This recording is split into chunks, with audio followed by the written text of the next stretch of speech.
Beautiful friends of the internet, welcome to Woods Walk Gun Talk number 52, and this is part of the Walking with Jabo series. I want to say hello to everybody. Hope you're having a beautiful Sunday, November 23rd, 2025. Thanksgiving week coming up. Hope you have a beautiful holidays with the family. Today I'm going to talk about a whole bunch of different things. Some politics, some stuff about guns, firearms laws, and our wonderful Department of Justice, who is not very strong on the Second Amendment. They're strong on it, but they're not as strong as they could be. Hi guys and gals, it's Jabo here. Hope you're having a beautiful day. And we're out here in the Maine woods.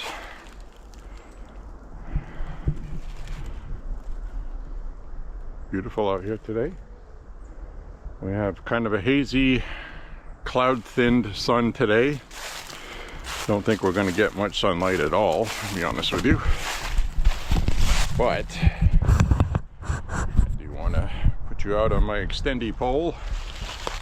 Hi guys. Thanks for coming with me today. Well, as usual, things in the world are crazy, and seems to be kind of a, not really a calm, but kind of like a pause. Seems to be like a pause, you know what I mean? Like things could be really going out of hand right now, but they've kind of leveled off and there's a pause. I'm talking about Ukraine, Russia, things going on in Europe. Although, I gotta tell you, there's a lot of people in Europe right now being oppressed by their government in so-called democracies, getting hauled into jail for things they say on the internet. They're upset with immigration. And I live in the United States, and I can say whatever the hell I want without repercussion. I could say things, well, you've heard me say them, complaining about Joe Biden and letting all these people in here that don't belong here. There's a right way to migrate and there's a wrong way. So you got to come in here and be willing to assimilate, for one thing. Give up your former country ways and customs.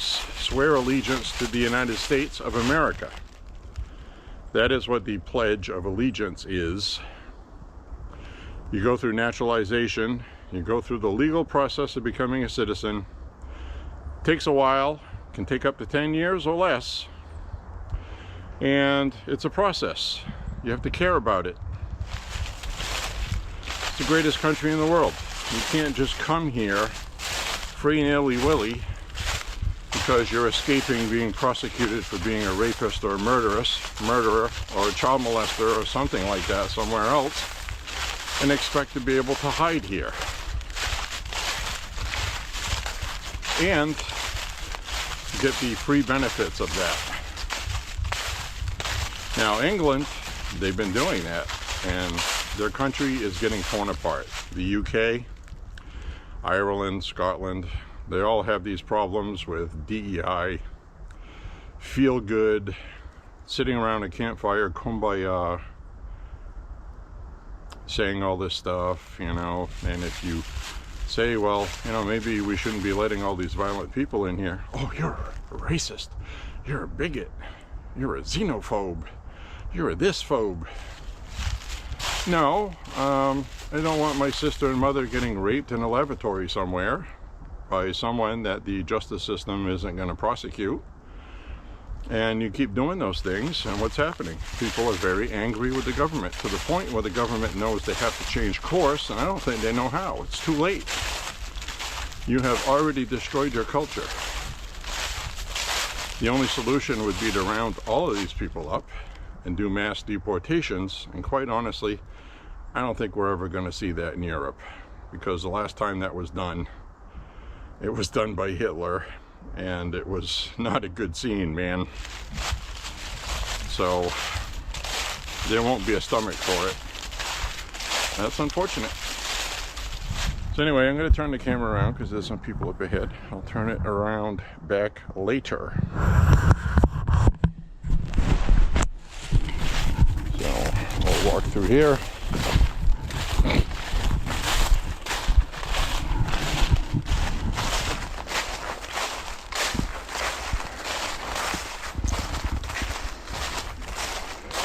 And this water down here is frozen now, for the most part.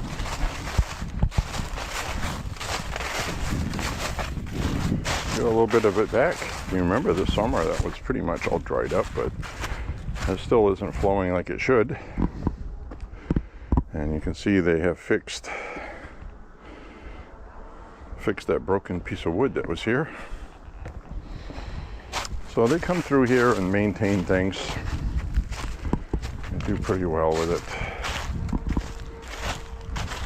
So we'll zip around this way.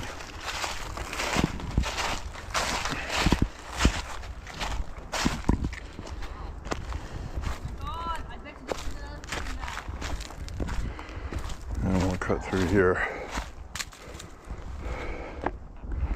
Across a little bridge here. There's just my little route I like to do when I come in here. I like to walk through this little part. It's not a big deal.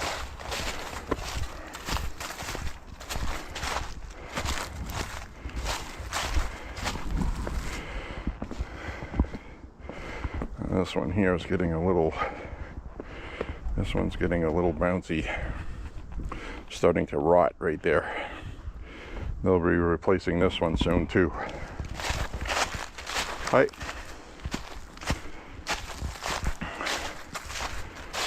So we'll head up and go up this way. You can see it's beautiful here, even though there's no leaves on the trees, they're all on the ground. It's still nice to walk through here and look at everything. Pretty soon we'll have snow. I am going to be walking through here when there's snow. So basically, they won't be daily walks, but once in a while I will come trudge through here. It's a lot more work when there's snow on the ground walking. 2 miles can feel like 4. So we will tread carefully. And they come through here and they do drainage work. Like you see this right here. This is a little trough that they cut through so the rainwater can run down that way. When we do get some rainwater,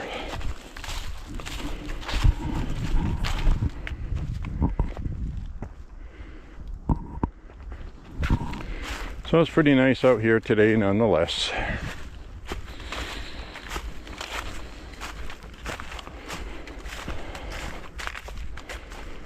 So what I was talking about with the Justice Department, Pam Bondi. I like Pam Bondi. She had some baggage from Florida that people complained about with her and the Second Amendment. A lot of times she says things that not really alarming, but things that you would think somebody that is a government official who swore an oath to the Constitution wouldn't say. One of those is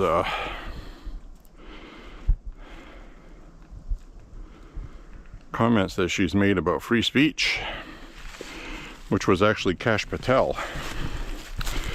And Pam Bondi, Kash Patel made commentary about people saying hateful things or inciting violence, or free speech is free speech.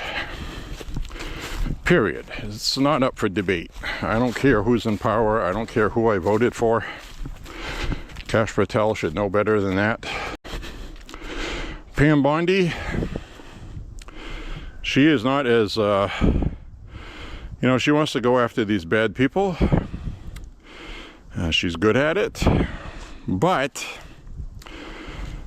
when she is filing legal motions against the Second Amendment, I don't like that. And her latest thing she did that with is the one big beautiful bill is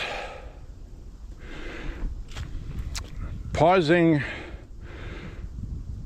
Basically, they wanted to have no registry at all for silencers, okay? Suppressors. People call them silencers. They don't really silence, they just suppress.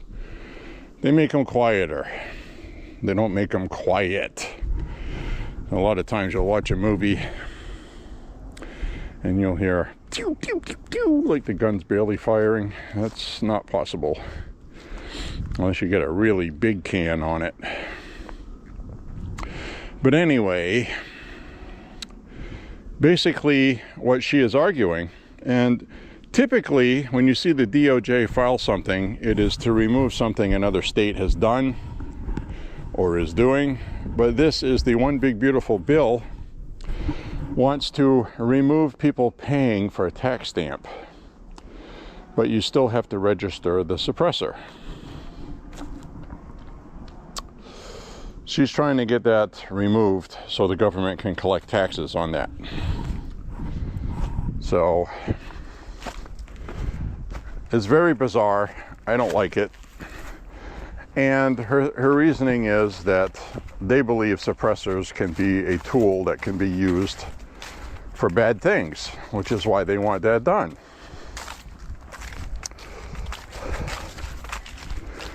Well, if you start forcing people to register and pay a tax on items that can cause harm, well, where does that stop? Knives? Butter knives, because you can resharpen them? Oh, well, I guess we'll have to ban the things that sharpen knives. So, no honing stones, no electric sharpeners. I mean, where does that foolishness stop? So, basically, you can go buy a firearm. You can go buy a firearm with a threaded barrel. You can go buy a firearm that will receive a suppressor with no hassle whatsoever. Some states ban threaded barrels, like California, New York, etc. But the state I live in does not. Okay, well, I want to shoot suppressed. I don't want to annoy my neighbors. Or, you know, some people like to go hunting with them. They're quieter. They're better on your ears. That's the main benefit. You can shoot suppressed, and if you get caught out hunting and you don't have hearing protection, because when you're hunting, you want to hear what's going on, you know, you're hunting. So then you have to register it with the government. You have to pay a tax stamp, a fee, okay? It's like permission to own it. And their theory is that this money goes towards governmental use, and also people have to register so they know who you are. So if a crime happens and a suppressor was used, they can start using that data, yada yada yada. That seems like a good thing, but it's not. You either have a Second Amendment or you don't, okay? Congress, it's too easy for them to regulate things. And to put that in context, it's okay, we have free speech in the First Amendment. Now, there's a case going on right now where this person has been protesting abortion. They made a sign. The sign is rather graphic. It shows a fetus that has been aborted. He's exercising his free speech. I don't like this. I'm going to go on a public sidewalk with a sign, and people didn't like it. They're offended by it. And the irony is, they want to ban this person to be within 500 feet of an abortion clinic. So they want to prevent this guy, and they want to say, okay, you have the free right, this free speech. You can have your sign, but you can't come within 500 feet of abortion clinics. That's what this judge ruled. Of course, it got appealed, and I believe that's going to be going up to the Supreme Court. So, look, free speech is free speech. Period. Okay? If somebody that is against firearms wants to set up outside of a hospital emergency room, as long as they're not interfering with services, to tell them that people are being killed every day, blah, blah, blah, they have a right to do that. Hi, how are you? Hey, good. So, that sort of stuff is what it is. It should not be regulated, because then you can regulate hate speech.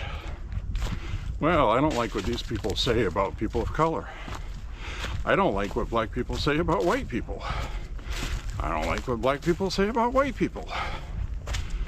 I don't like what Chinese citizens, Chinese Americans say about Taiwanese Americans. It's free speech. Hate speech is free speech, to be clear, regardless of what it is or how irritating it is to hear it. So, it feels like we're slowly eroding our foundation, and they're rounding off the corners to make everybody happy. And the Constitution wasn't put there to make everybody happy. It was there to be fair for everybody, regardless of who you are. Do I like all these people out in the streets chanting "Death to America"? From the river to the sea, Palestine, set them free, blah, blah, blah. Do I like that? No, I don't. But that's protected free speech. Full stop, not even a debate. So, Pam Bondi wanting to round off a corner because sometimes suppressors are used for bad things. What's the difference between that and Democrats? Sometimes an AR-15 is used to kill people. We need to ban all of them for the greater good. It's the same kind of thinking Pam Bondi's doing, and I don't like it. I don't like it. And she needs to hear it, and so does President Trump. So I would urge you to research a little bit of what I'm talking about first, so you have a better gander at what I'm talking about, which is the NFA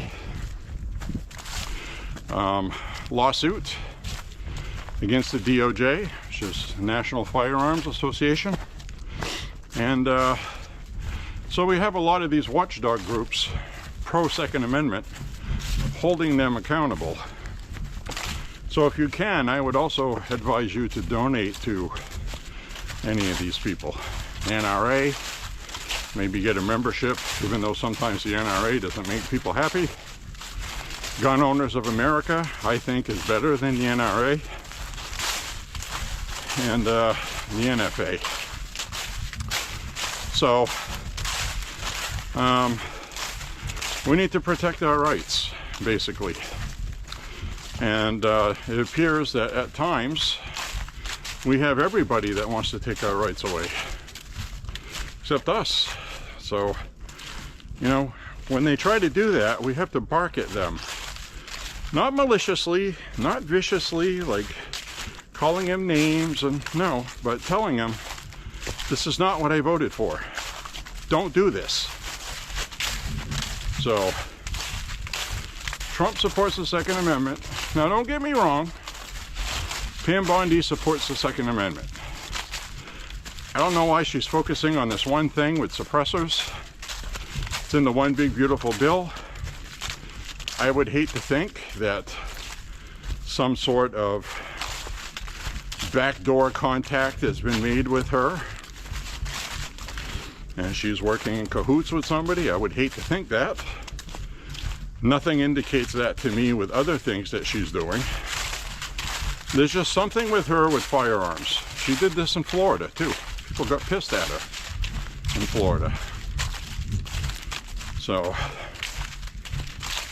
anyway, hopefully that'll just lose in the Supreme Court.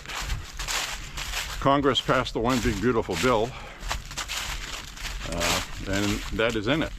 Now, originally in the House, there was going to be no tax and no registry. People could just go buy suppressors again at the gun store. That's what was in the one big beautiful bill originally, until it got to the Senate, where all the corruption is. Then they said, okay, we'll get rid of the tax stamp, the money. You don't have to pay a fee. You can go online, you can buy a suppressor, but you have to register it with the government and wait for an approval, which the government has sped up approvals. Now it can take less than 2 weeks. Sometimes it's 2 days. They'll approve them quickly, but you know, they had previously, it could take up to a year, sometimes over a year. So that's, you know. Now, I don't shoot suppressed. I've got no inkling to do so. I like the noise guns make. And you have to start doing special things with gassing on rifles. And you have to use subsonic ammo because the pressure builds up. If you use regular ammo, it's not good. And then you can have accuracy issues. And I'm like, just put something in the gun and shoot the damn thing. Yeah? That's how I am. They look cool. You know, you can carry one and have some old 70s detective music playing in the background.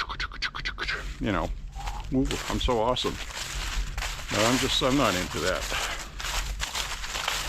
So anyway, I like basic firearm tools that just work when you use them. Good calibers, common sense. You know, Paul Harrell wasn't into all that crap. He wasn't. A lot of these young guys, you know, they want to get the newest, latest thing, and they've been doing that for a long time. What it comes down to, really, is you can either shoot or you can't shoot. That's what it comes down to. And I've seen that a lot with guitar players. An amateur guitar player, which now I'm not, so. But anyway, somebody that's beginning, learning, whatever, they will buy a guitar that's low to mid price. They start getting somewhere on it, then they go up in scale. They'll get something better. Then they'll go through a phase where they're modifying everything. I'm gonna change the pickups, change the knobs. I gotta put clear knobs on it, chrome knobs. I gotta replace the tuners, and I gotta try this different kind of wax on the fretboard because I want to make sure the guitar stays healthy. And well, people like Eddie Van Halen never really cleaned or waxed their fretboards. They just fucking play guitar. You know, so, you know, he was always talking about that. You know, get all your finger oils in the wood, and you bond with it, and you know. And some people are like, oh, it's got a little mark. Oh my God, there's a little mark in the finish. What am I gonna do? Well, you can spend all day polishing it out, buffing it, refinishing the guitar, whatever you want to do so it looks new again. Sometimes one will come in the box and someone will be like, oh, it's got a polishing swirl in it. Send it back. I don't want it. Send it back. It's got a defect. Well, how does it sound? Did you play it? And these other people that buy a brand new guitar, they'll spend $2,000-$3,000 for a Gibson or a Fender, Paul Reed Smith. Oh, I gotta change the pickups. Why are you changing the pickups? It's a world-class professional guitar. If you didn't like how it sounded, why did you buy it? So, there's a lot of people that, you know, when you've been playing for a while, and I've owned a lot of guitars. I think I've owned well over 200, maybe 250. And I've kept, I kept one that cost about just under $7,000, a Gibson custom shop guitar. It's the best guitar ever. I played other ones, same price. Didn't do it for me like this one did. They're all different. So you gotta find something that works for you. And some people like to have a lot of guitars. I've had a lot of guitars at one time. And you know, a lot of people when they grow up, they're like, especially if you're poor, oh my God, you know. And when I was younger, it was always like, oh man, I'd love to have a collection of 10 guitars. Wow, that would be so cool. Probably never happened. But at the same time, I wasn't as good a player as I am now. So, you know, I forgot the guitar player's name. There's this professional guitarist. Ooh, Mount Washington's out there today. Oh, I know you can't see it, I'm sorry, but at the end of this tree is where they cut all this out. There's a big white peak you can see very clearly now that has snow on it. That is Mount Washington right now. And I know you can't see it from here with this lens, but with the naked eye you can see it, and you can see a lot of detail. I can see all kinds of stuff on it. That's just the nature of video. Apologize, but trust me, it's there. So anyway, this guy, I don't remember what his name was, world famous, kind of a blues guy. He played a $250 Squier made in Korea. And you know, I have a Squier Stratocaster. They're good. You know, the one I have is made in China. No, wait a minute. Mine's made in Indonesia. I made sure to get the Indonesian one. But I paid $109 for it on sale. Had a 50% sale. Ooh, I'm buying that. A Squire guitar for $100. So it's a really good one too. So it's, you know,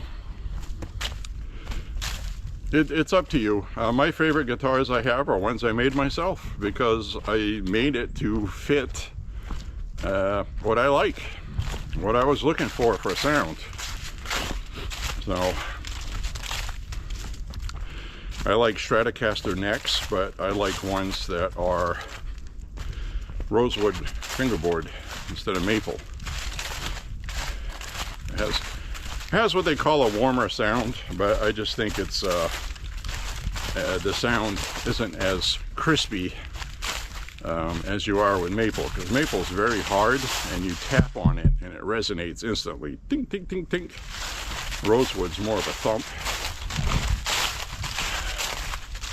So all these little things, but most of your sound comes from your fingers, the style you play. And you know, there's been plenty of instances where I saw one where this famous guitarist finally got to meet his idol, B.B. King. And well, he's backstage with B.B. King talking with him.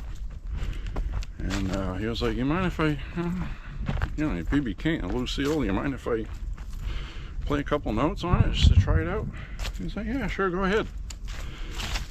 He said the action on that was so low, the strings were buzzing all over the place. And the style that B.B. King plays, he doesn't play all the time, he just plays these notes. So this guy was like, man, that guitar was just set up so bad. How can he sound so good when he plays it? So everybody's different like that. And it's the same thing with anything. Same thing with firearms. Now, I shoot rifles pretty decent, but I shoot handguns much better. My older brother shoots rifles much better than he does handguns. And my brother Jim's kind of a mix. He does both pretty well. So for me though, handguns is my favorite. I'm not as good at shooting rifles, in my opinion. But so you gotta find what makes you happy.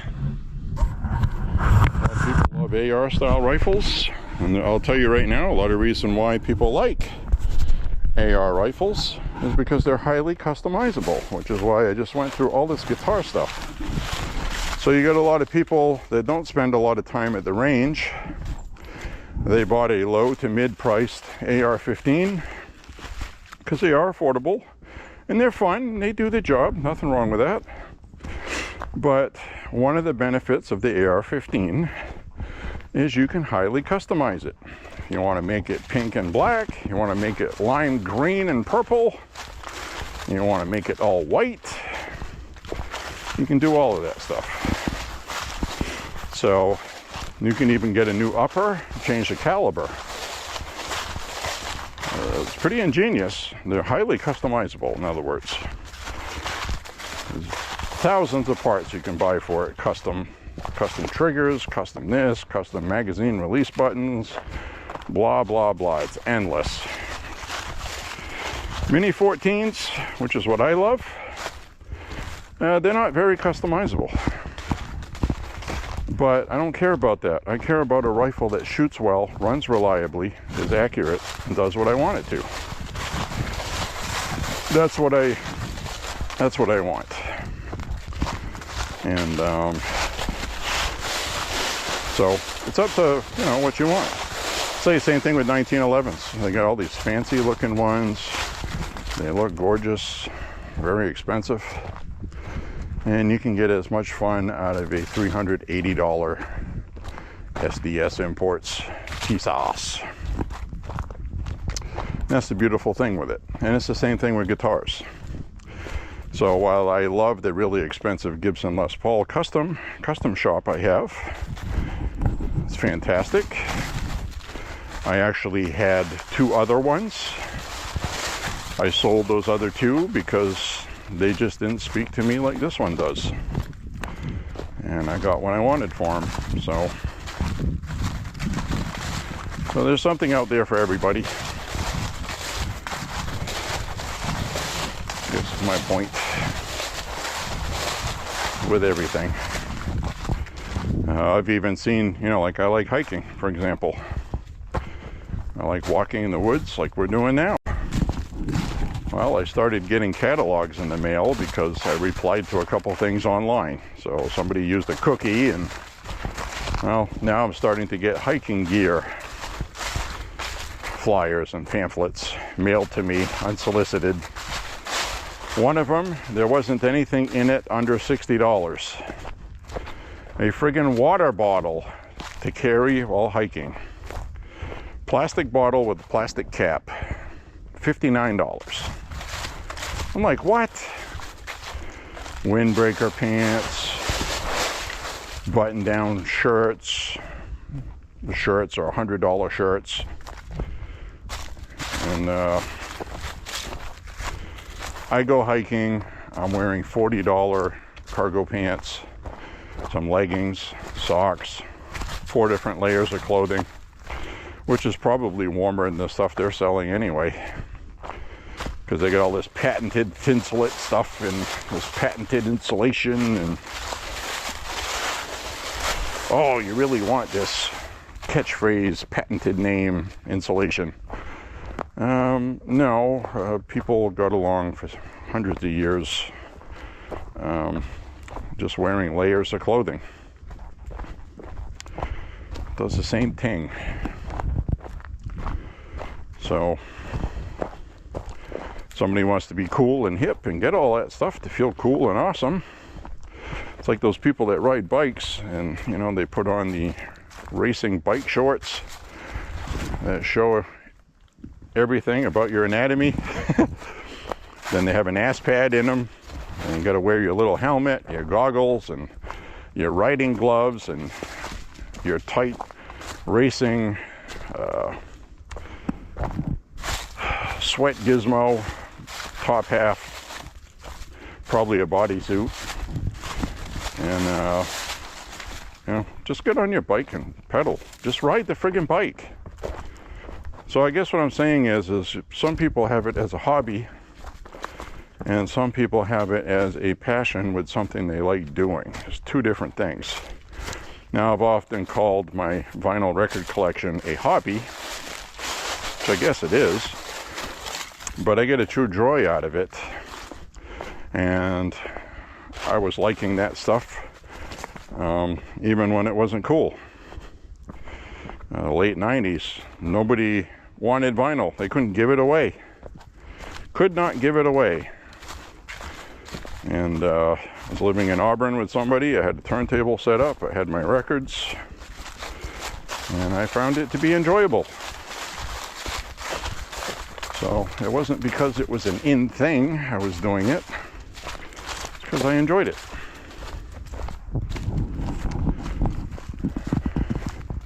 That's not to say if you do any of that stuff that's not fine. It is. Some people will go spend $5,000 for a turntable because they get into it so much. They turn into what I call audio snobs, which is basically I have this old vintage 70s, 80s Marantz sound system. If you're not familiar with Marantz, it was some of the best stuff you could get. Tube amplifiers, and 12AX7 preamp tubes, and then your regular tubes, or if you're watching this from Britain or the UK or Europe, you guys call them valves. We call them tubes. But so there's a lot of things like that.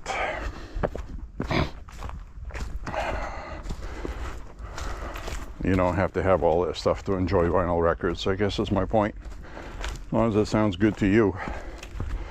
I have these Fisher speakers I bought brand new in 1988, 87 with a tax return. I went to Service Merchandise, so excited. I also bought my first CD player, and got into CDs for a little while. When I first started listening to CDs, heavy metal and hard rock, it just was not available here. So I bought what was available. It was a couple of Metallica ones, Cinderella. I remember buying the Cinderella CD, not because I wanted it, but it was the only hard rock CD that the music store had in 1988.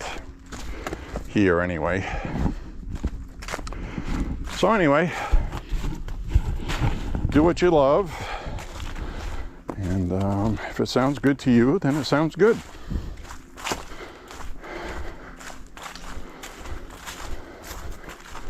I enjoy my vinyl collection because they're all cleaned meticulously. If there's anything that I was kind of snobby about, it was that. If it has a sticker on the sleeve, I got to remove it. There's all kinds of things to safely do so without ruining the cover. I even have ways to remove magic marker. You have to do it quickly. Vinyl records themselves, I have a cleaning system I will put up against any $2,000 vinyl record cleaning system out there. My records sound absolutely pristine and perfect. As good as they can be. And most of my collection is near mint. I'm very quiet. You hear people say, oh yeah, nostalgia. I used to love all those scratches and pops, and no, I don't want to hear those. I don't want to hear those. If I hear those, I replace it with a better copy. So in that respect, perhaps I might be a little snobby, but that's okay. All right. Oh, look at this bird. He was peeking at us. Peeking at us behind the tree. Excuse me. Well, they've been working over here. They've been doing a lot of work here. They're cutting up some more of that big tree damage we had. It looks like they laid that whole piece of ground back down. If you remember, that whole piece of ground here was peeled up because the tree fell towards us.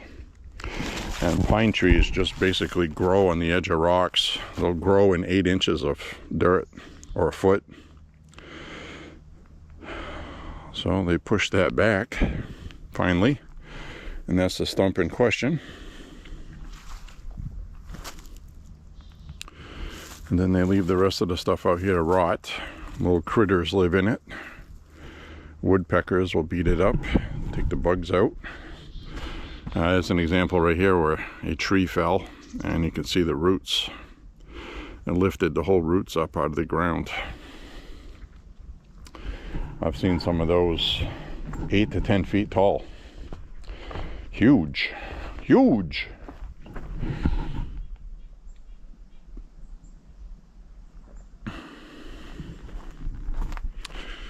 All right, I'll walk down this way. So having a good conversation today, I think. This is the whale rock. It's the rock that looks like a whale. Ain't that a whale of a rock? Okay.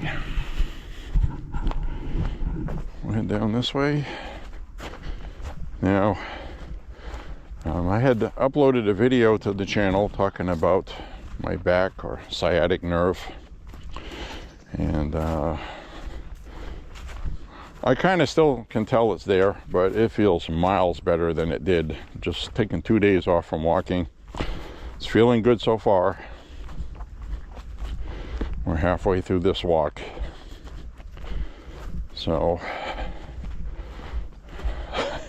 say a prayer for J-Bo. This is that stretch we came through earlier in the year where I was picking blueberries and eating them. We also had blackberries, raspberries, which were really nice, fresh, No chemicals, no pesticides. And we're good. So this trail here is all marked with purple. We're going to be walking through a stretch in the woods, which is a new trail I discovered here, because this trail was not here before. This one was, but the one we're going to see was not.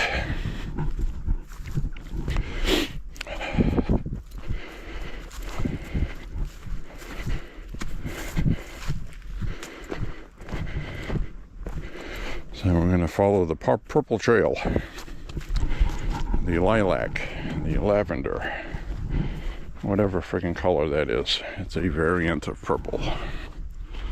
See that? When you see the purple trail, you know where you are and you won't get lost. And we got a purple stick up ahead.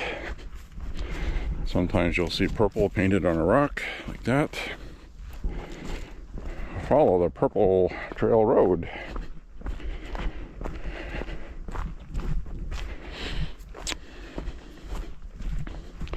And like I said, when we get some snow, this is going to be very difficult to walk. You're going to see ski tracks on the trails, people cross-country skiing, snowshoes. I don't use snowshoes because where I hike here, people go through here quite often and basically just step in other people's footprints. It's a lot more work. You get a better workout and you don't have to walk as far. So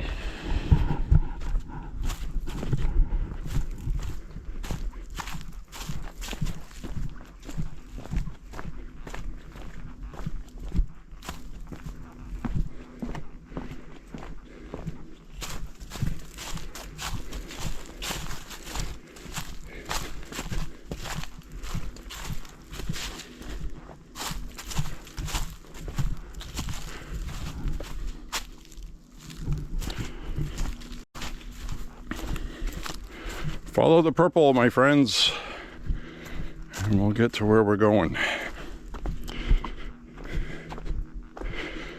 It looks like they've gone through this whole place doing some work. That's nice. Hey, look at this. Look at that, my friends. Isn't that nice? We have the little brook running again with water. This was bone dry all summer. Not a trickle.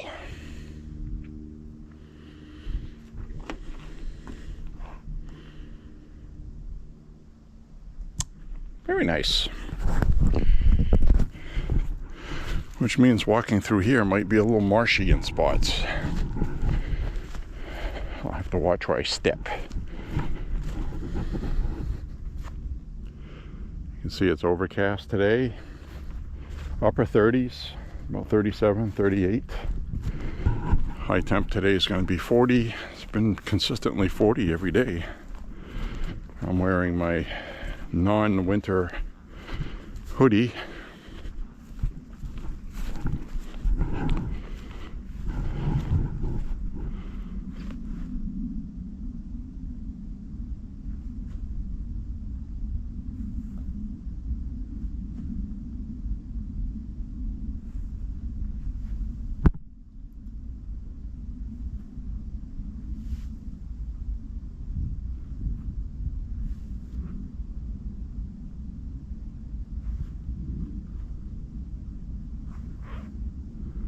There you go, just giving you a little 360.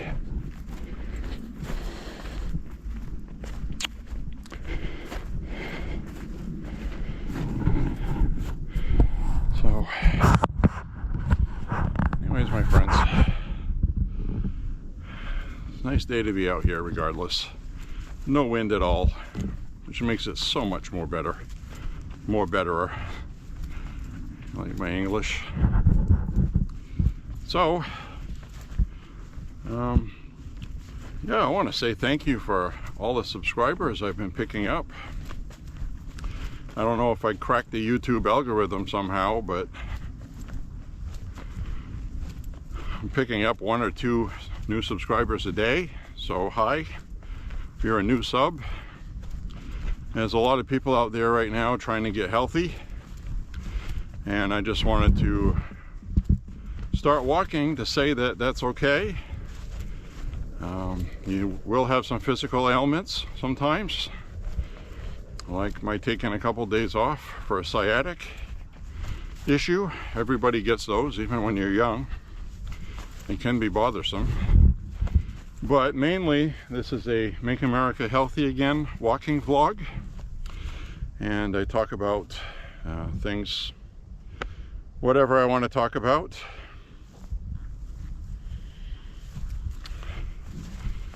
I wanted to also mention that I don't mind talking. I like talking. And you have a lot of people that do videos on YouTube, and even some people that run for office and or do public speaking, and they're always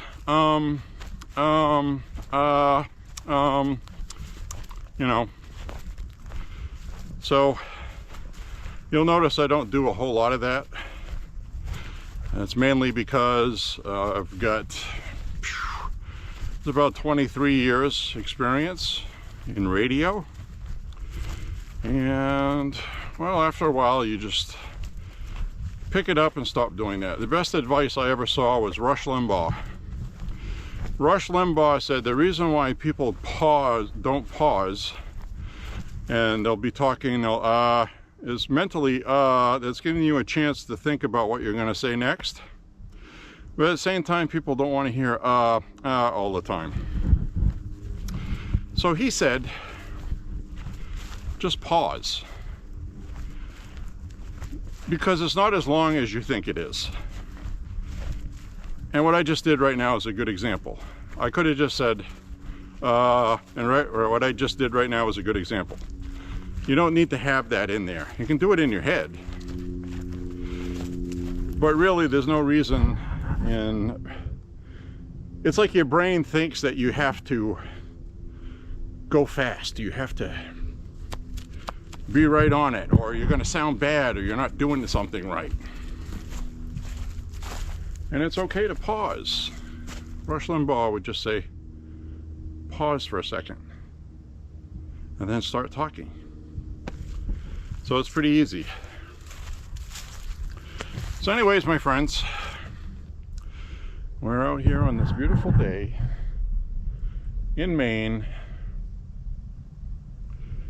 I've got a lot of nice view. I've seen plenty of turkeys in this field. We got some big rocks behind us. We're going to be heading up this way through the woods. I'm going to turn the camera around now so you can see where we're going. I just wanted to say howdy again every once in a while. So we come in here and we get this bench to sit on if you want to. A resting bench, make-out bench. Suppose you could even use it as a workbench. But why would you do that out here? What would you work on? Nothing. So we're going to go up through here. I have seen, cutting through this part, a couple of times we've seen deer. I don't know if we'll see any today. I won't if I make a lot of racket.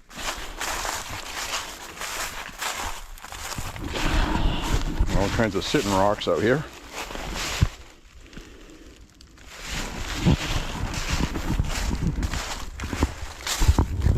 So this is a relatively new trail I discovered. This part of it here, I don't know how long it's been here, but it's relatively new. I didn't know it was here. It's not on their map. Their map that they give out on their pamphlets does not have this on it. And it also doesn't have another section a while back on it. But you can see a tree felled, 2 of them. And they came in here and cut it. That was a couple years ago. So it's not like a brand new trail. It just wasn't here a few years ago. And they didn't really advertise it. It's just here. So I'm gonna follow the purple trees. Got some purple. Follow the purple. Don't get lost.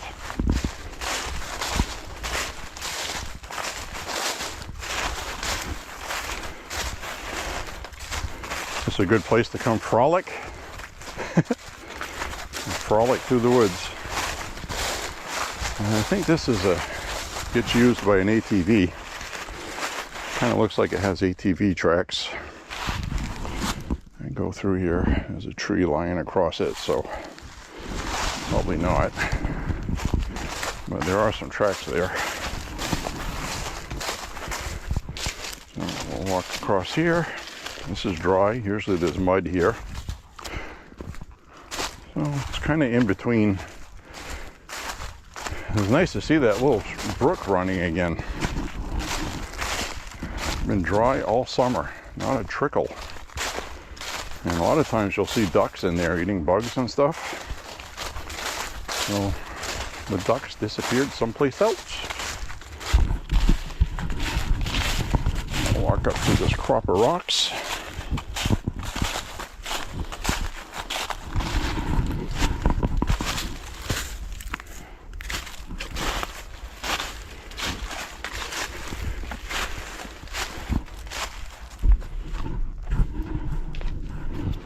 We're going to be going that way.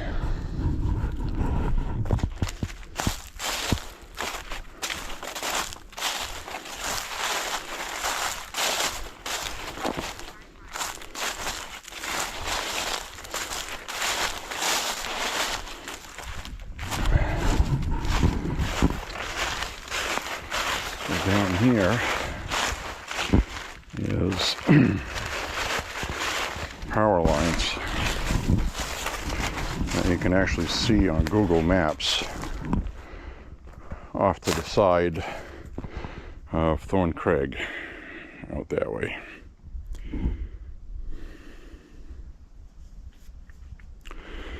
So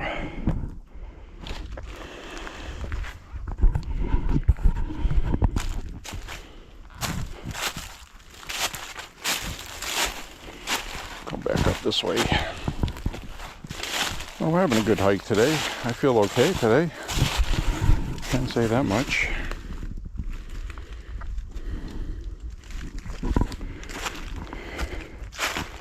Nice little open spot here. Could have a picnic here. That'd be nice. Have a picnic here with somebody special. It's quiet. Probably have somebody go through once in a great while. Probably not that often.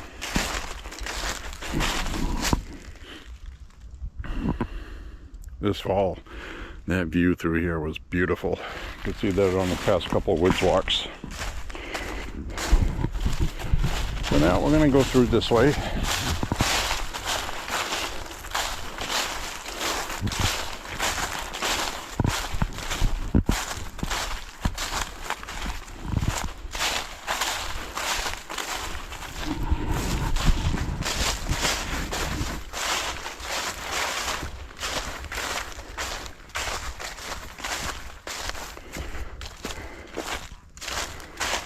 Follow the purple.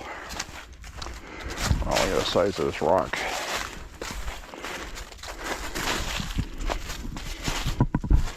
You know, a lot of times on here, you have difficulty gauging size because of a two-dimensional camera.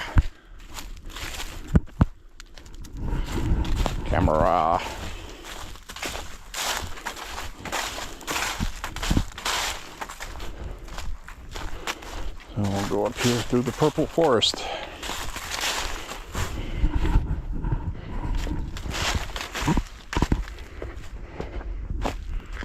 Purple.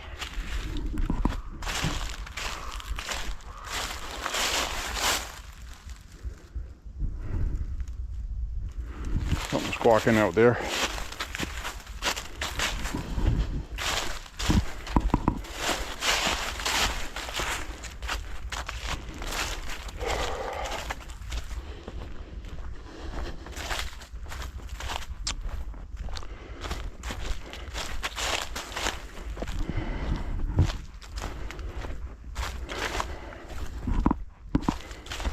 Very nice today.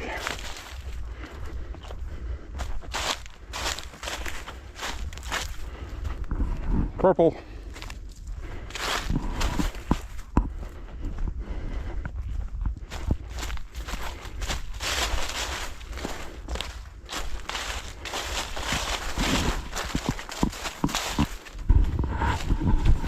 So as you can see, I was very happy to discover this trail that's out here.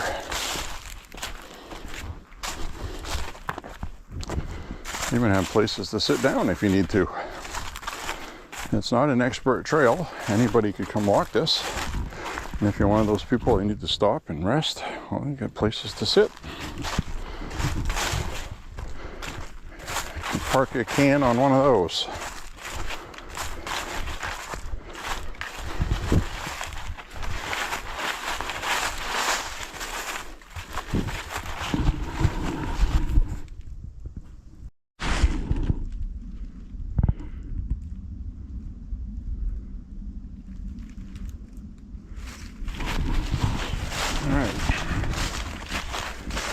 Motivate onward.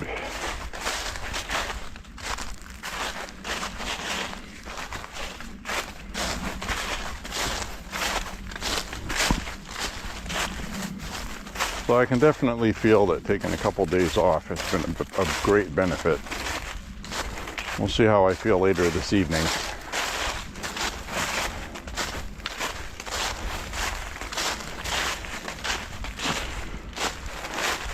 Also did my stretches before leaving the house, because I always stretch before I walk, and I did not feel that sciatica when I stretched my right leg. That made me very happy.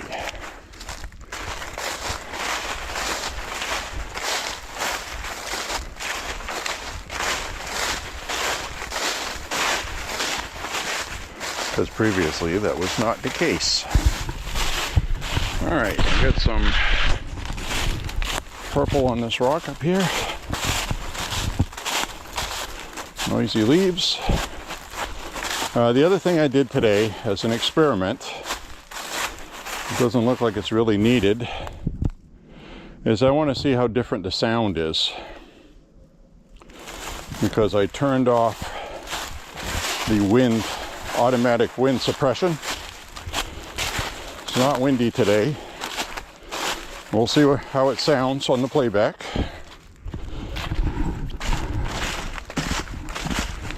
I'll notice if anything sounds different.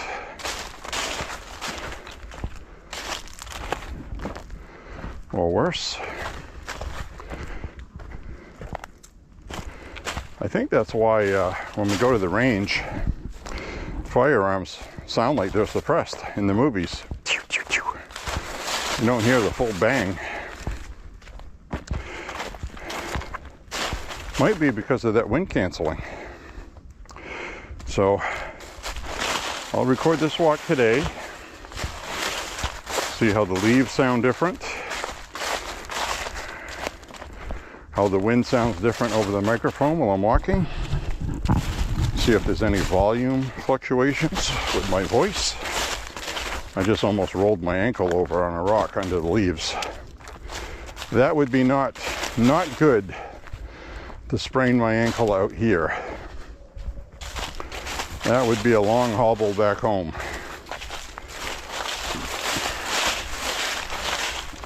It's always a danger though. That's why I always bring my phone. Don't always get a signal, but I have the damn phone, okay? Like when we go shooting, there's really no signal to be had out there. Sometimes it works, sometimes it doesn't. All right, purple over there means we go this way. Go down the purple trail. Now this is where we came through before, coming the opposite direction, and I was supposed to go this way. And instead I went down there, which is a dead end. But look, that's a pretty long dead end. You can't even see it from here. So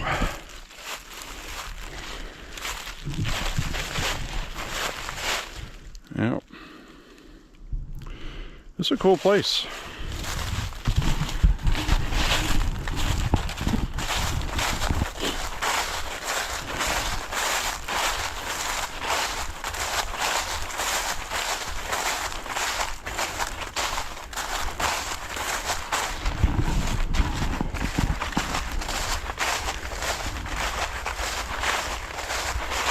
So we'll walk down here, then we'll cross the big open field and start heading back. We're at about 3 miles right now. And thereabouts. So yesterday at the range, wow, what a great time we had. We shot 1911s. I uploaded 3 new videos for the channel, by the way. 3 shooting videos. We were shooting various 22 LR, shooting Mini 14s. We shot 1911s, and shooting the 1911s was fun because we were shooting in a water hole that had ice on it, and it was shooting ice chips up in the air. I love that. That's why you see in the video, I'll take a shot, then I'll stop, and you can hear the ice chips. Because I have an inner 10-year-old, that's why. Before you even say it.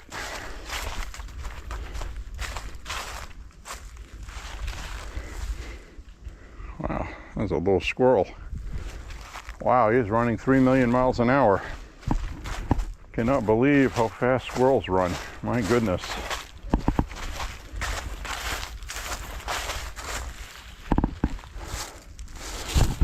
It's a rock formation out here. The other good news is it is hunting season right now, but this is not a place where people hunt. And if they do, it's illegal. So I don't need an orange vest out here in the woods. Other places in Maine where there's hunting, if it was woods off the trail, yes, I definitely would wear orange in the woods. It's just a big giant rock. Look at that. That's a big rock. Wow. Look at all these big rocks. They're big. Got these big giant rocks out here.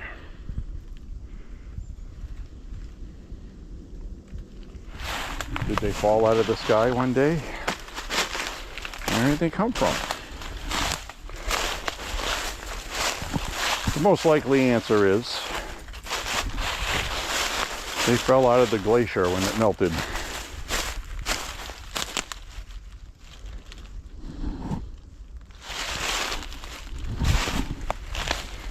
So, ooh, that tree was all soft and rotten.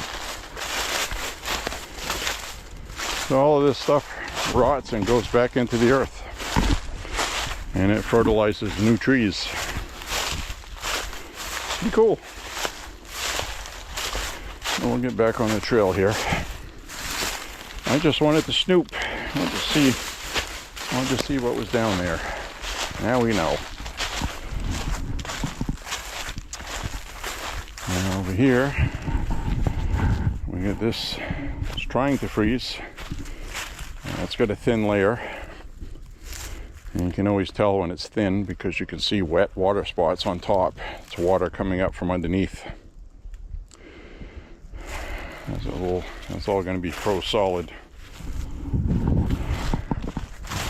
Frogs will go into hibernation. They'll get frozen.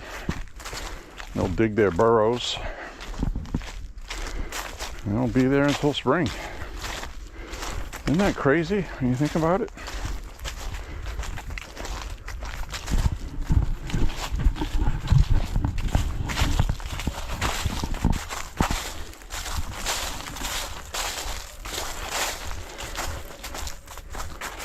So this is no trespassing sign, so we won't trespass.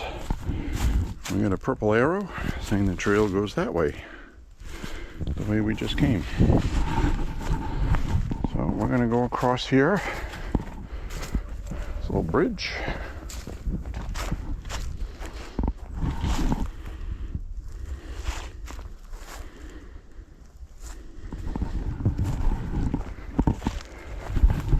And follow the purple sticks. That sun's trying to come through. It's trying hard. Ain't gonna make it though. It'd be a wicked nice day if it would come out though.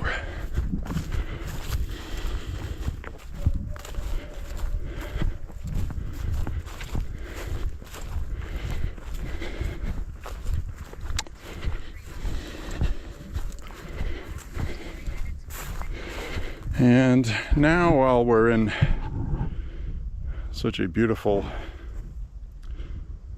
blissful place,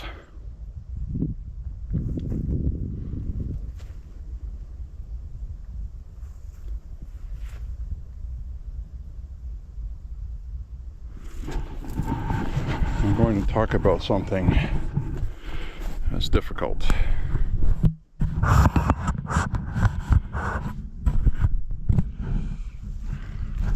By now you've probably heard about Bethany McGee, young lady, pretty young girl, white girl, subway train in Chicago, and this absolute animal purchased some gasoline, put it in a bottle, small bottle, with the intent of doing what he did, which he mercilessly picked out a victim on the train, somebody he didn't like by how they looked, a white girl, called her a bitch, dumped gas on her, and lit her on fire. And she was burning pretty good. She's definitely very severely injured to her face, chest especially. And she wanted to live, man. She wanted to live.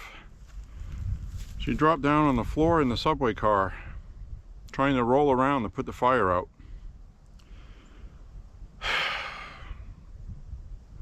While people watched, man. People watched and just walked by and didn't want to be bothered. I ask you quite honestly, what the hell has happened to society? I couldn't live with myself walking by not trying to help. And I've heard the arguments, okay, well, if you're a white middle-aged guy stopping and, well, what's the harm in helping somebody that's on fire? I'm not talking about jumping on the guy that did it, although somebody should have done that. They know who did it and got arrested. So people always bring up the Daniel Penny New York subway thing, where if you do the right thing as a good Samaritan, they target you and prosecute you. And I got to tell you, that's what they want.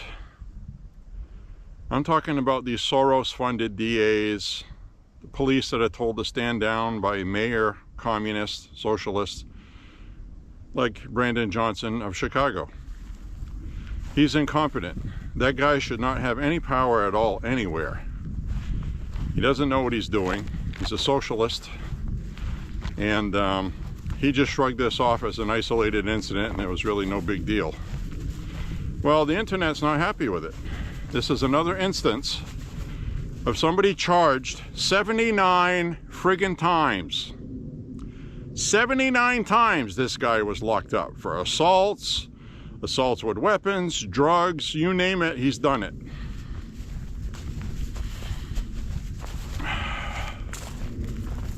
One report said 72, one said 79, another one said 59, whatever. It shouldn't be 10, okay? This shouldn't have happened to this girl. I saw a picture of her holding her cat. She's an adorable young lady. She's fighting for her life, and she's going to have, even if she survives this, which I don't think she will, to be honest with you, from what they're saying. I mean, she was on fire for too long, trying to put it out herself, and nobody would help. She managed to get the doors of the subway, get to the door that was open on the subway, and then when she got off the subway, somebody helped her. The people that were on the train didn't do anything. Shame on you. Shame on you. I would not be able to live with that guilt. If they could have put her out sooner, she'd have a fighting chance. But I'm telling you right now, you know, I don't know about these things, but I do know that when people get to a certain degree of being burned, there's a period of time there where their luck is not so good. And I really pray that she makes it, but even if she does, she's going to be disfigured. She's going to have medical expenses for the rest of her life, multiple surgeries, and this animal is probably not even going to get the sentence he should get. What do you do about that? If you're a good Samaritan and you hate what happened, what do you do about it? Just move out of Chicago? Give up? Don't care? It's your choice. I wouldn't want to live there, because if that stuff was going on, I would at the very least want to be able to carry a firearm. They don't let you do that. Only the criminals can have firearms in Chicago. So of course they had another shootout called a mass shooting. I really hate calling it that. It's crime. It's violent crime. It's not a mass shooting. Get rid of that moniker. That was first brought up as when somebody goes into a school, shoots up kids, or goes into their workplace and shoots up people. Two gangs with illegal firearms, all minors, shooting at each other in a parking lot. That's not a mass shooting, okay? I don't care if 15 people are killed, 30. It's not a mass shooting. It's a mass crime event because of incompetent people running Chicago. And the good news is the Supreme Court just ruled in favor of President Trump that he can use the Insurrection Act with the National Guard.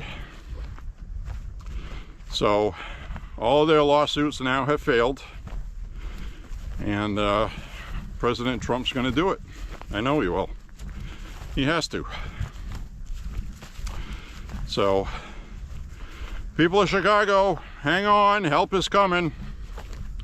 Help is coming. So I just wanted to talk about Bethany McGee. Goes along with that other girl that got killed on the subway. She got stabbed in the neck. Zatsaya, can never pronounce her name properly, I'm sorry. Ukraine refugee, came here because of the war. And then there's another woman that got killed by another repeat offender. So it's a war on white women. Who is that stoked by? It's stoked by all this hate from the far left. Race baiting. Everything is racist. Your problems are because of white people. That's what's causing these. Democrats. It's shameful because they're shameless. They don't care. Surely they're smart enough to know that their rhetoric is causing it, so obviously they must want it. How do you feel about that? I'm very angry about it. It's like these far left people in this country, they want civil war. They're doing everything they can to start one. A race war, a war between classes, dividing everybody in the country. The country has not been this divided since the first Civil War. That's all I'm saying. And I will arguably say we're more divided now than we were then. we're just structured in a much bigger land area, and because of technology, it would be very difficult to start any kind of civil war. Somebody's always going to know what you're doing, which is good, sort of, unless you free speech, well, you know, right to privacy, whatever. But this is very dangerous. I'm very concerned about it because, you know, we're starting to lose our sensitivity to it. We're being desensitized. Another person on the subway got burned. Okay, what happened with the Red Sox today? You know, people don't care like they used to. You know, that bothers me. Everybody cares about their own little bubble they're in. That's it. Stay out of my bubble. I don't care. Go do what you want to do. Stay the hell away. Give me my own little bubble. I don't want to hear it. I don't want to get involved. Very strange. And I think a lot of that bubble is created by the internet. Everybody's got a device. That's their planet. And it is whether you want it to be or not. You know, you're watching a movie. Geez, what's that actor's name? Talking with somebody. Oh, you remember that actor? What the hell is his name? Oh, Google it. So, you know, it's like a twin companion now that you can't get rid of. Because you do need it. You know, I'm out here walking and let's say, you know, a plane crashes in a field and I need help. You gotta call somebody. You know, I mean, you need a phone. You drive somewhere, your car breaks down, you open your AAA app. I have roadside service through my insurance company. So, you know, it's like, you know what I'm saying, right? I'm gonna turn the camera around. I guess what I mean is I don't have all the damn answers, my friends, but I have a couple. You know, you live long enough, you figure a couple things out. The biggest thing missing today is common sense. And we need to have common sense back. Make common sense great again.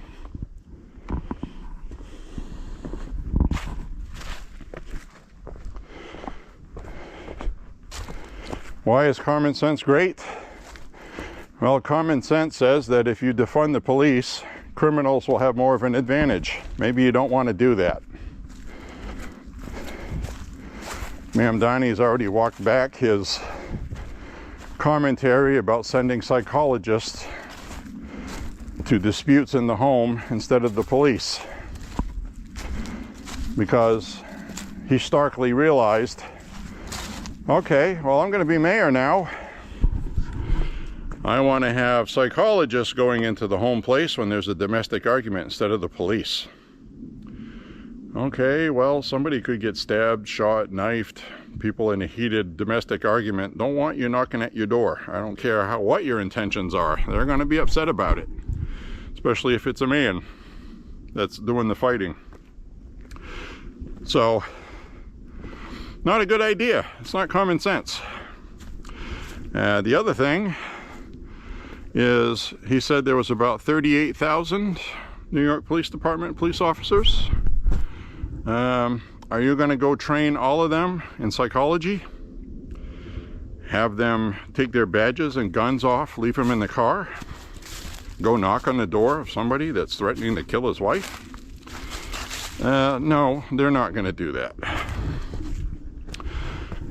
You're going to hire 38,000 psychologists, or thousands of them, to dispatch almost real time, constantly, 24 hours a day, to domestic arguments, which there are many in New York City. Millions of people live there. So he starkly came to the point and conclusion that his rhetoric he said to get elected is going to be impossible to implement. So he's gone from trying to get elected to now having to govern and realizing that a lot of the things he said are just not going to be possible. And that's why he went to the Oval Office to talk with President Trump and kissed his ass. Not openly and blatantly, but if you watched Zoran Mamdani's acceptance speech when he won the election, that was full of fire. You wait, Donald Trump, you watch it. I'm gonna get you. So then he's in the Oval Office like, yes sir, I'm in the Oval Office. I think we should work together because I'm gonna need your money to do what I want to do. So these people are just over the moon bananas, okay? So that was a really interesting interaction. I think a lot of people expected the kind of meeting Trump had with Zelensky on steroids with Mamdani. I was expecting some back and forth and some arguing. Nope, it's like they were long lost friends, best buddies, and Trump told them the truth. We have a lot more in common than we don't. You know, we're populists. We want to do for the people. Government is the problem. So Trump talked about the previous establishment, Democrat establishment in New York City that ruined the place. And Mamdani's standing there, yep, shaking his head and going along with it because he's right. And I told you guys when I first started hearing Mamdani speaking that he was going to win. And he was going to win it all because he's very smart, he speaks well. The guy is extremely intelligent.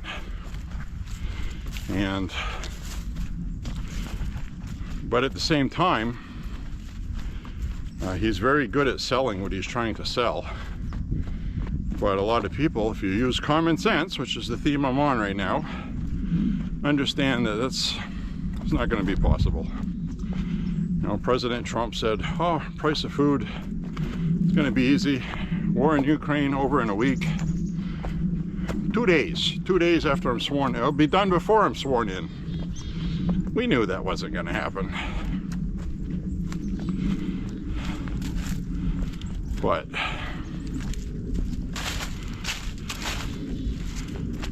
he cares. I think Zoran Mamdani legitimately cares about the people of New York. That I will honestly say. I don't agree with how he's going to do it and what he wants to do, but I think he's different than the other Democrats. Hakeem Jeffries, Schumer, people like that, AOC, they don't give a crap about the people. If they did, there wouldn't have been a shutdown.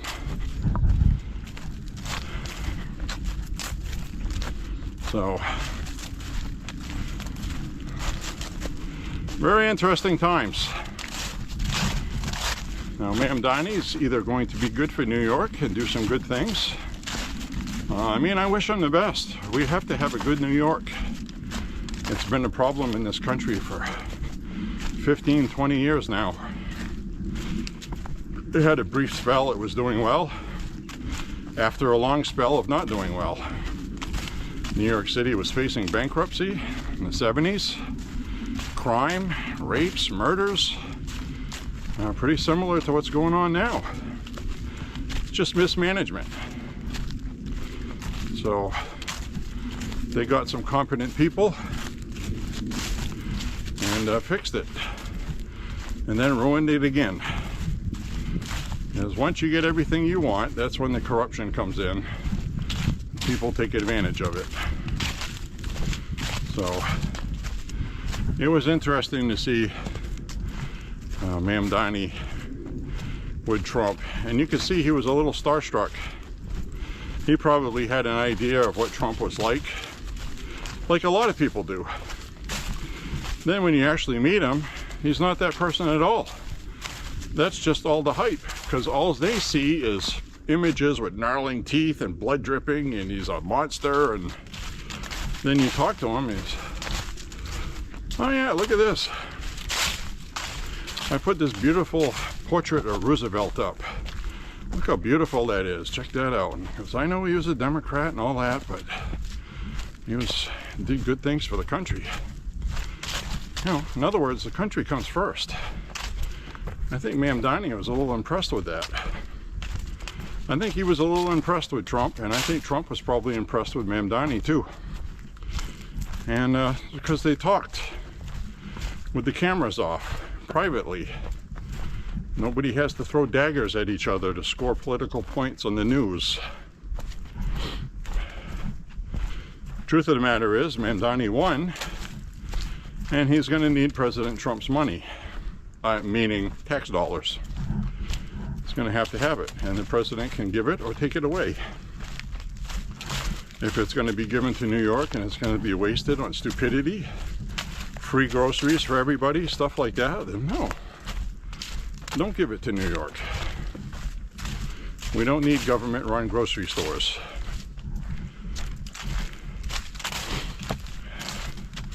People want to understand what socialism is. People had to wait for the government to start governmenting again before they could get their money. In other words, you couldn't get anything unless the government opened and gave it to you. And that's what happened in old Russia. People are standing in line, bread lines, or they'd stand in line for 2 hours to get a pair of shoes, and you had to take the shoes they gave you. You couldn't really be too picky on styles, and oh, well, those styles are decadent. Those are Western. No, you got to have these plain-looking brown leather shoes. That's it. Are you a proper comrade or not? So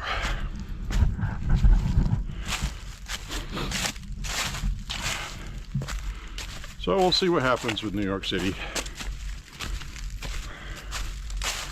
The good news is, and this is good news, if you're going to try to find any good news at all with Zoran Mamdani and his political leanings, is that he's smart. I just think he's smart. He'll figure it out. And he'll do what he needs to do, because I think he legitimately cares about the people, and he's not just trying to get power.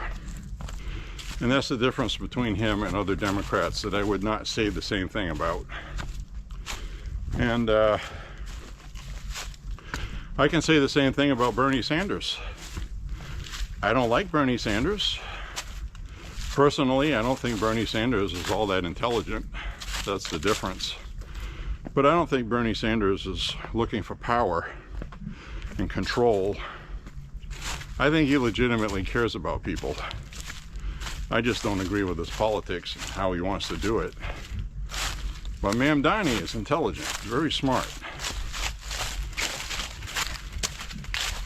So if people make the mistake of underestimating him, they're going to be very sorry. I think Trump recognized that. Trump's good at stuff like that. So I don't have anything bad to say about Mamdani until he does something bad. I don't like his rhetoric that he said to get elected, but that was one of the most classic moments I've seen in the Oval Office. A reporter asked Mamdani, so do you still think Trump is a fascist, like you said on the campaign trail? He starts to talk and Trump goes, just say yes. Just say it. It's easier than dealing with this. You know, and Mamdani smiled. And then Trump said something about, you know, you say a lot of things when you're trying to get elected. It's, you know, talking about Elise Stefanik, who's going to be running for governor of New York. She had a whole bunch of horrible things to say about Mamdani. Trump was asked about her rhetoric. He goes, well, you know, you're running for office. You say things. It gets heated. It goes both ways, you know. You're trying to win votes. And Mamdani ran a brilliant campaign. Love him or hate him, he talked to the people about what people care about. And then he said he'll do it when he's elected, and I believe he will, or try to. And that's what Trump did. Same thing. Just on the other side of the spectrum. So, you got a lot of conservatives don't like everything Trump does. The far right extremists don't like some of the things he does. But you're never going to make all of the people happy all of the time. I don't like everything Trump's done. I don't like the answer he gave in the Oval Office on the Epstein files. I told you that. And I understand he was frustrated. He's frustrated now. You know, you got all this other stuff going on that he's been doing, and the media is just talking about Epstein. You know, a friggin' terrible person. So, Trump did not want those files to come out because people will be guilty by association. There's probably people in there he knows that he knows they're good people. They didn't do anything wrong. But now their names are going to be in it. So the media is just going to make it a thing. Trump's name has been mentioned 1,600 times. And then not mention that 1,400 of those was Epstein complaining about Trump, calling him a dick or whatever he did, you know. I guess there's some emails with that in it too.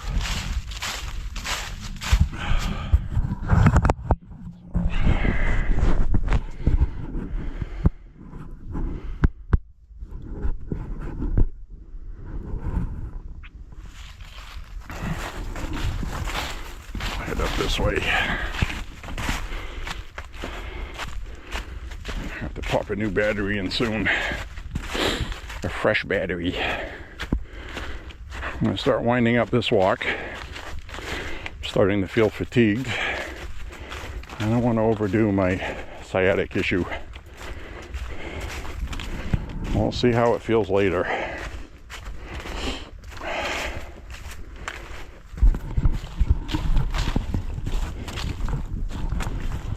Oh, we got some nice views today. Look at that. The other thing I like is when all these leaves fall off, you can see all the bird nests. All right. Popped in the fresh battery.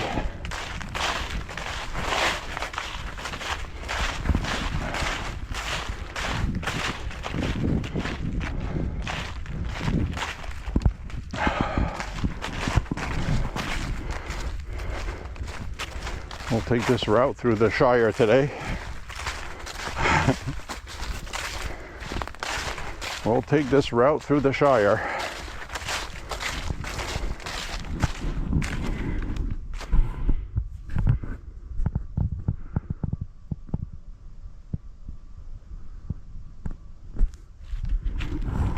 It's a nice view.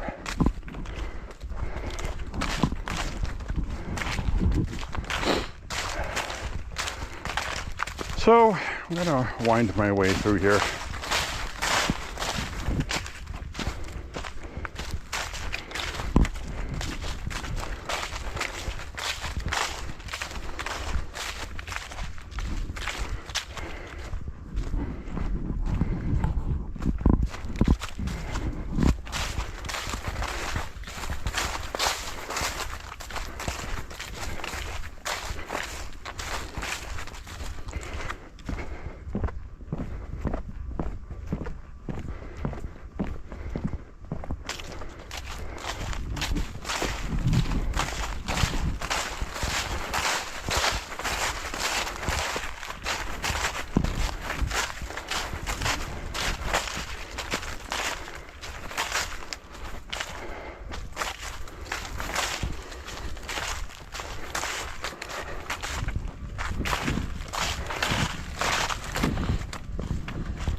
Anyways, my friends, I'm glad you're here. I really am.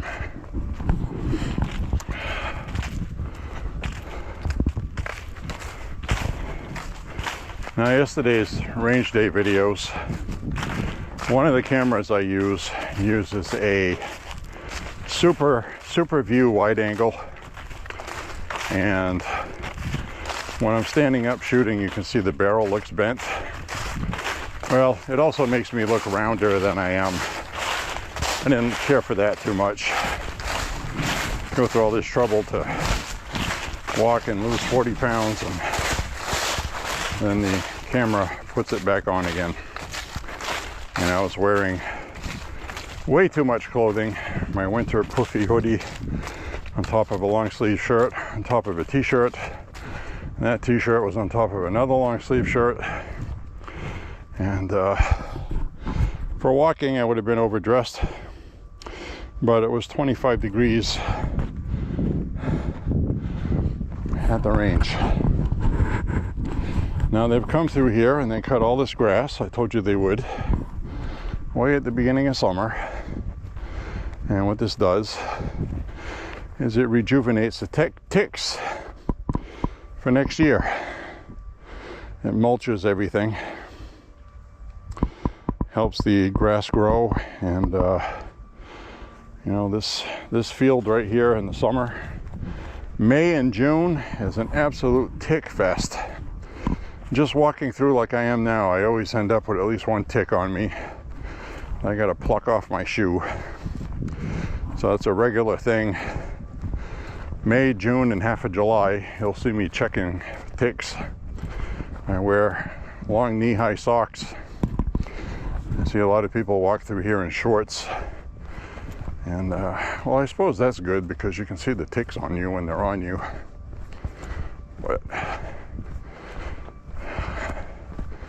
I plucked about 7 ticks off me last year.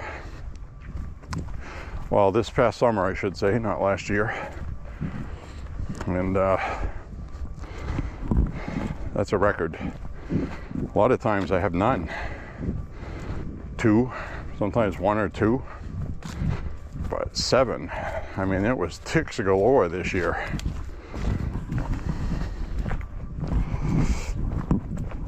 So we're gonna walk down through here.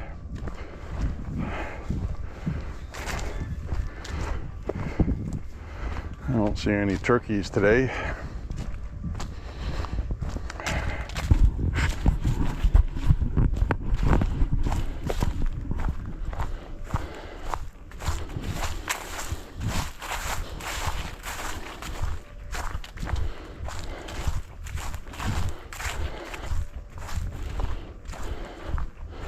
Which way is she going? She's going on the orange.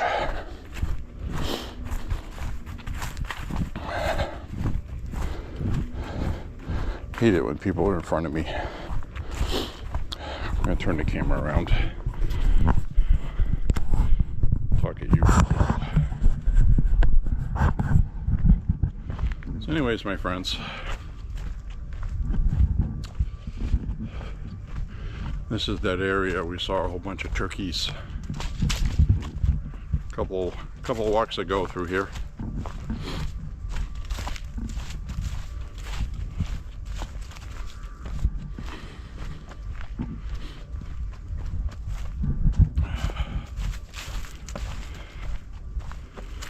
So anyways, that's where are we? Through here.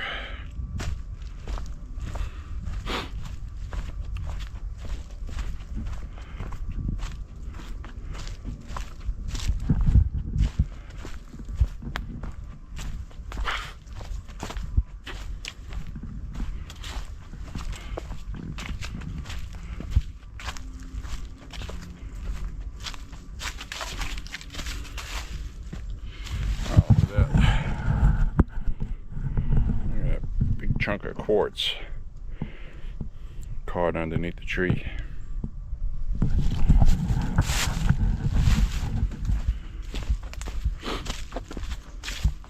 Kind of an interesting looking stone.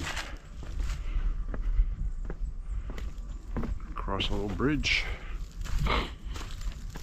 I'm going to walk through the rest of this part here.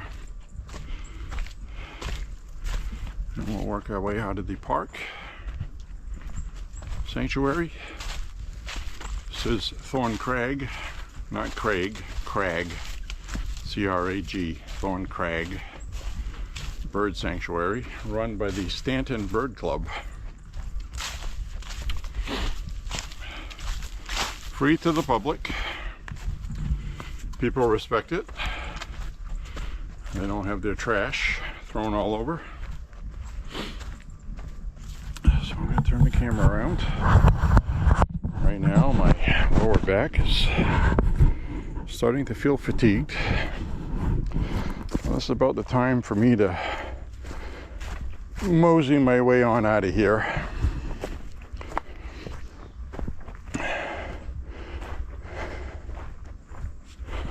Rest of my back this evening. I'm gonna finish healing up.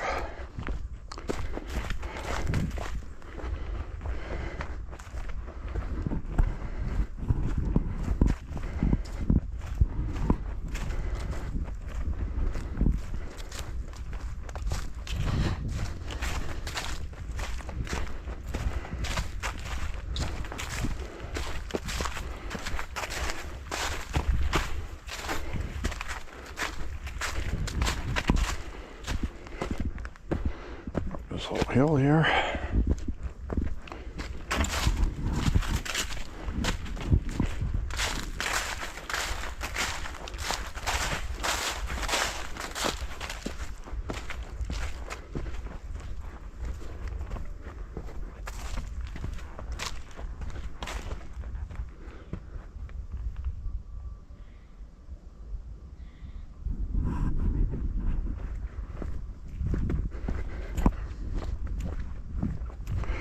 Ooh, the ground's a little moist.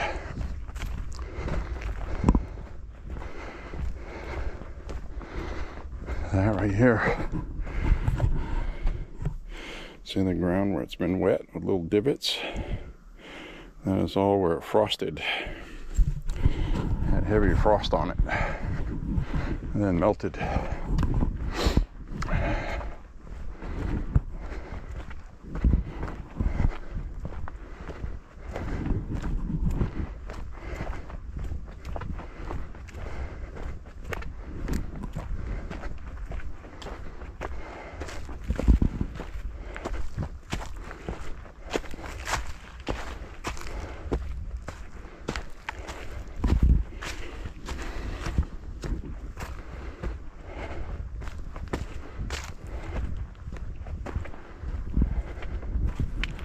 Well, I feel strong, just feeling a little fatigued.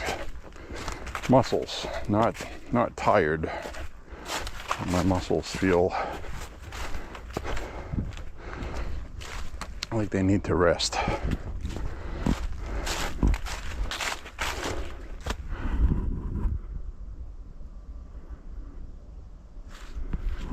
It's a cool old tree. It's been woodpeckered to death.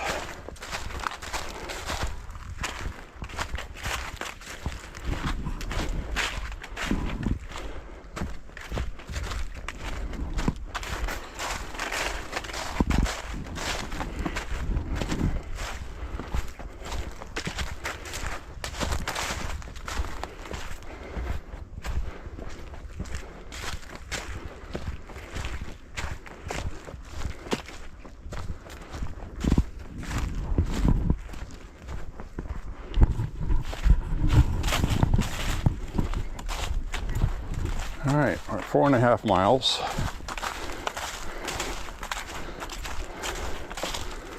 The woman from the app in my ear told me that just now. 4.5 miles, 2 hours and 4 minutes.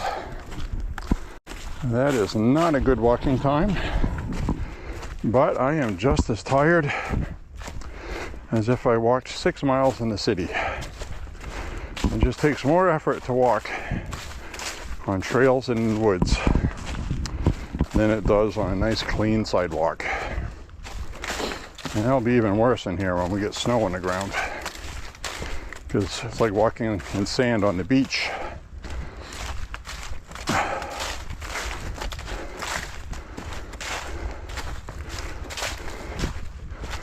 Feels like you're walking in quicksand or slow sand.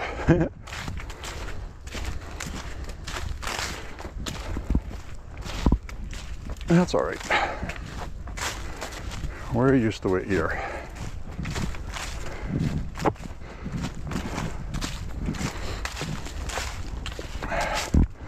Regardless, I listen to my body.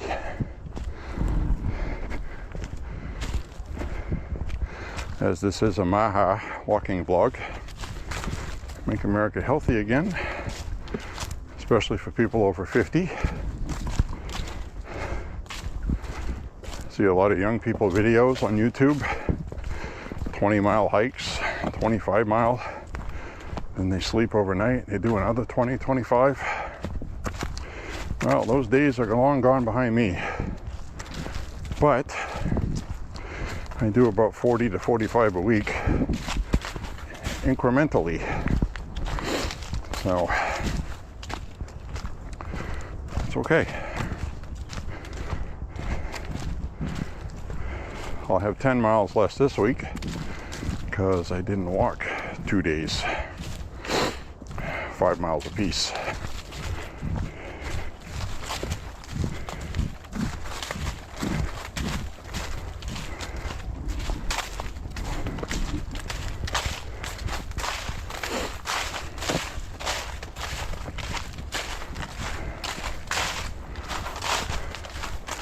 Now, coming up later this week, I believe we got one day we're going to get an inch of snow. Then we got another day we're going to get rain, then some more rain. It's going to be around 40 degrees. One day it's going to be 48 with rain. And we need the rain. And if it's 48 with rain, that means I'll be able to walk in the rain like I do sometimes.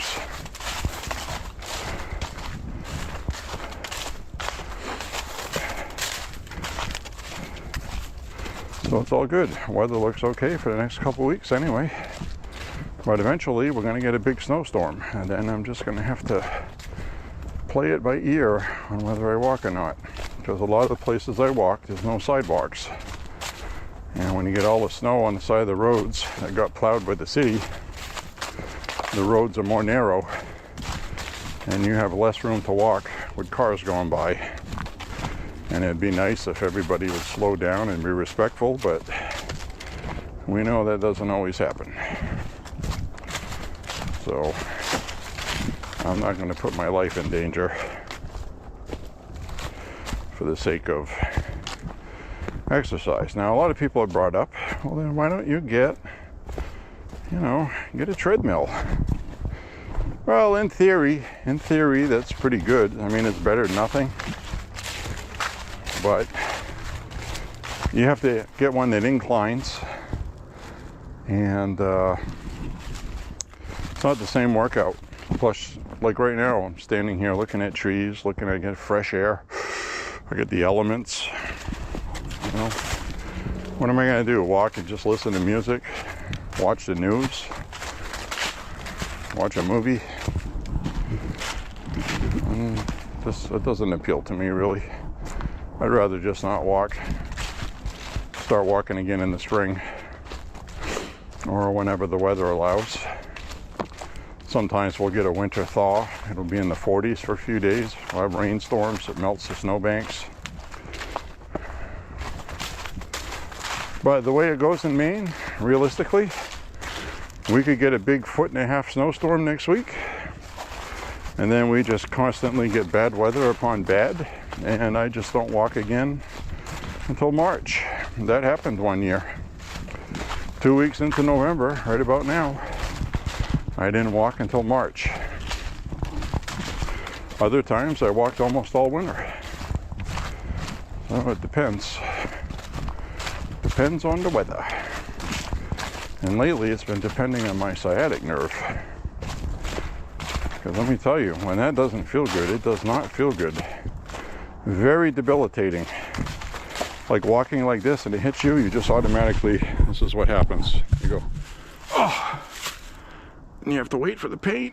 Hold your breath. Take a deep breath. Try to straighten up. Oh, there's a twinge again. You know, it's that bad. So, you guys are watching this and you've had sciatic problems, you know what I'm talking about. And it's not an age-related illness. People 20 years old get that problem.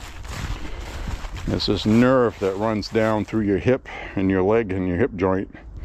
It's literally a little bit smaller than the width of your pinky. It's the largest nerve in your body. And when it gets inflamed, oh my goodness. You get pain down your leg, your back, everything. Oh, look at that gnarly old tree. It's a dead tree. It's dead. It's got a whole bunch of termite holes in it. It's got woodpecker holes. And woodpeckers pound the crap out of it and eat the bugs. It eats the bugs.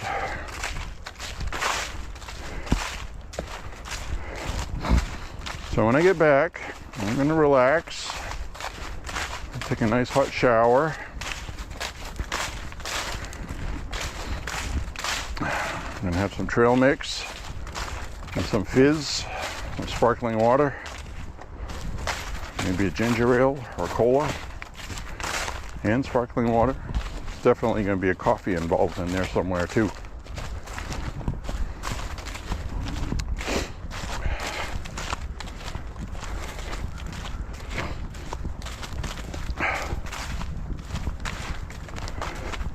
So I saw a black bear on one of my walks. We've been seeing black bear tracks at the range where we shoot. They're getting ready for winter. They're foraging. They're trying to get fat. And somebody made a good point. They were like, how come a black bear had cubs? Well, there was black bear footprints and then there were smaller black bear footprints with it. So we assumed them to be cubs. You don't usually see black bears travel in groups. So that could have been 3 or 4 different ones that went through there.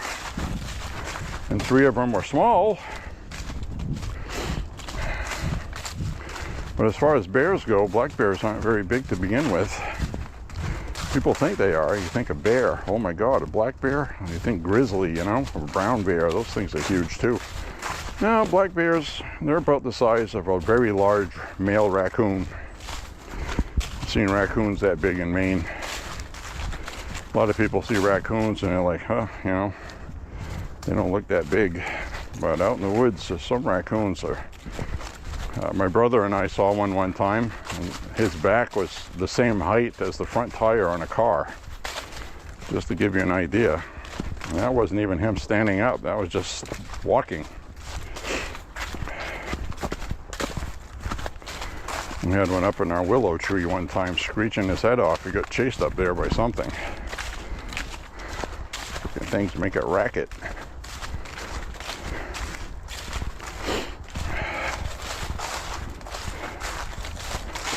So anyways, I'm going to work our way out of here now. I'll turn the camera around up ahead here somewhere. I like how this looks on video, and this part we're going to walk on now. So I usually make sure I'm filming ahead. See that? I like how that looks.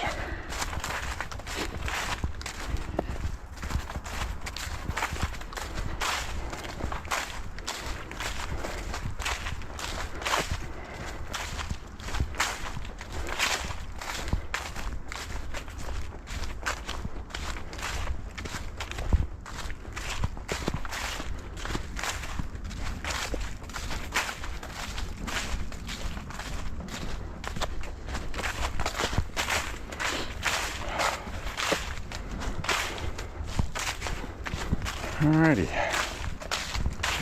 Well, this was a good walk today. It's going to be a big upload, I understand. So I'm going to upload it at medium quality. So So it's not going to look as nice when you get to watch it, but it'll be watchable.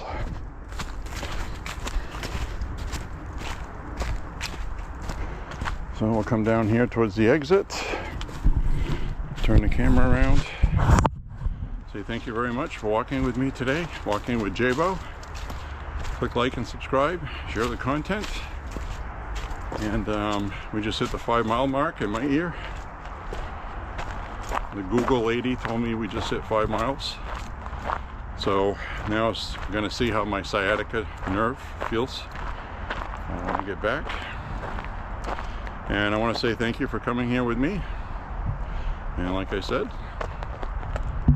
click like and subscribe, share the content, say a prayer for Trump and the country. God bless you and your family.